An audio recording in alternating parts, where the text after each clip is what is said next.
Thank you, Kelsey.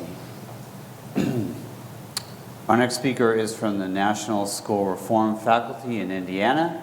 Please welcome Luci McKean.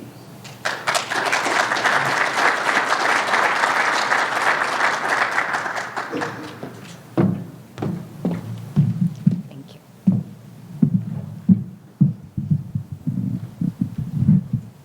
Oop, wrong way. Sorry, story of my life. Yet another meeting discussing our latest big problem. People are talking too much or too little, interrupting, speaking without thinking, having side conversations, while others are distant or detached, silent or silenced. You have something important to say, but maybe not right now at least.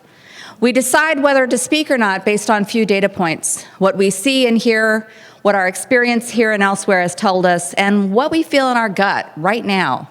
Is it safe to speak? Is this okay? Is this a good idea? When our emotions rise, we forget to check our assumptions. I have this wrinkle because I forget my glasses a lot, and the room was cold. But without knowing, you infer, and out of self-protection, we tend to assume the worst. I'm standing before you speaking, that gives me power, and that power affects trust.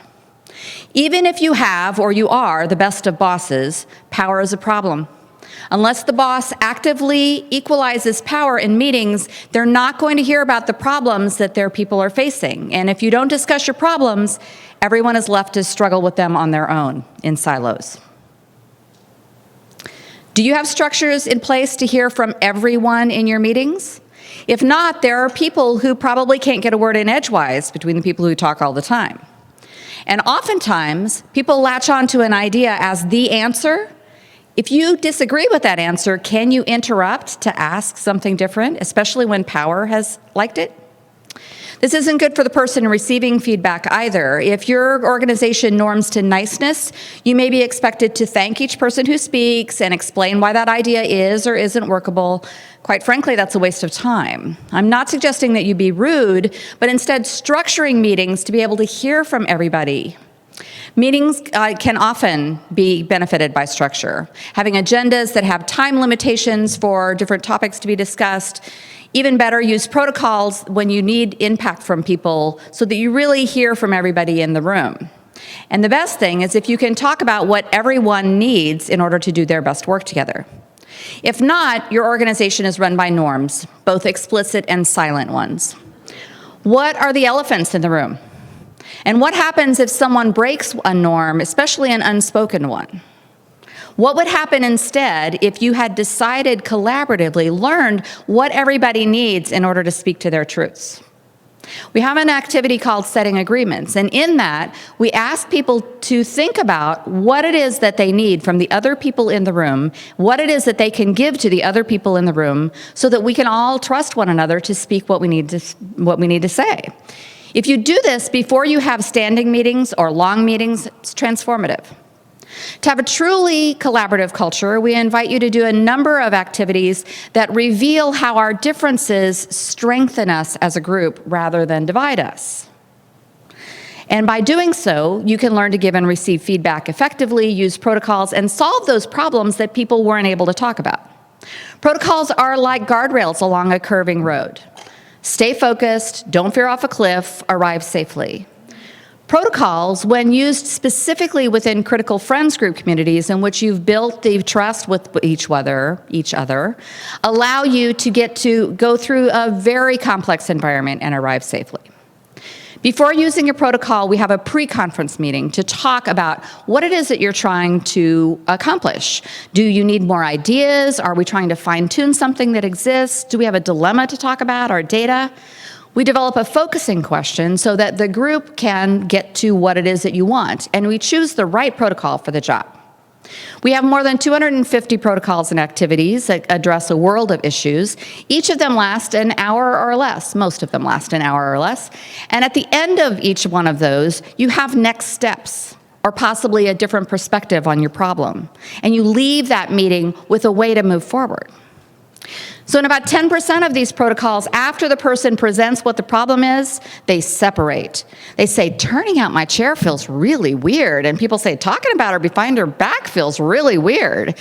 But there's magic in that turned out chair. When you break eye contact with the person whose problem you're talking about, you can collaborate freely. You're not worried about how those ideas are landing with the person. Instead, you build on what's happening in front of you with the other groups.